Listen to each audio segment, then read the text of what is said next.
খুবই গুরুত্বপূর্ণ একটি অঙ্ক, যেখানে বলেছে 11.330 এর 30-এর মাথায় বার, এটা ফ্র্যাকশানে পরিণত করতে বলেছে।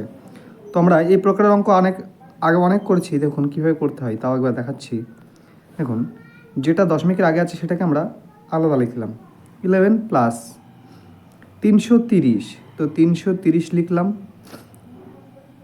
যতর মাথায় বার নেই তত এখান থেকে মাইনাস করতে হবে। 3-এর মাথায় বার নেই, তাই 3 মাইনাস বাই যতর মাথায় বার আছে, কটি সংখ্যার মাথায় বার আছে? দুটি সংখ্যা, তাই দুটো নয়। আর যে কটি সংখ্যার মাথায় বার নেই সে কটি শূন্য, তাহলে একটি সংখ্যার মাথায় বার নেই, তাহলে একটি শূন্য। ব্যাস, অঙ্ক কমপ্লিট।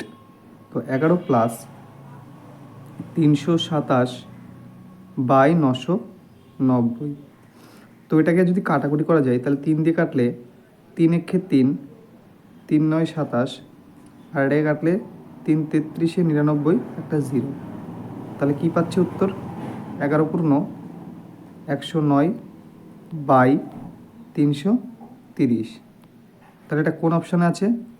তাহলে এটা সঠিক উত্তর হবে। আর এটা কোন অপশানে আছে? ওটা আছে অপশান 1-এ।